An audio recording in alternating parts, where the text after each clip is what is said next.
da koymusan neden? Gel dedim yanıma gelmedin herden. Dilimde dolaşır söz deyem senden. Dilimde söz tutmur danışam deyem. Azaldıkça gülüşün doğmalı hatırla. Üzünde gül günahını unutma. Yat kimi geldiğinde, doğma tek gittiğinde,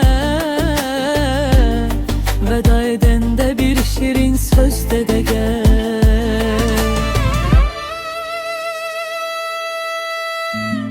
Vefasız olmusan Tanrı da bilir. Mənə söylediğin vədləri bilir. Gözümün yaşının sayında bilir. Gözümde kör görmür ki gözüne değer.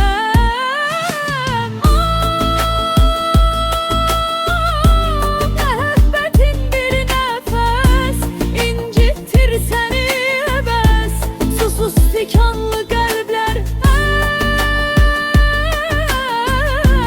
etirleri bir ever.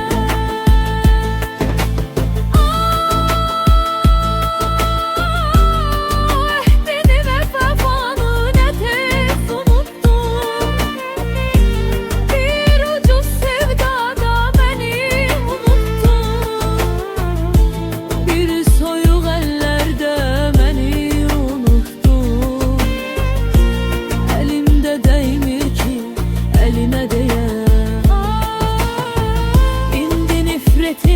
hasretini al da gel. Seni elvida eden sirdaşını unut gel. Yine benim olmayan demlerini al da gel.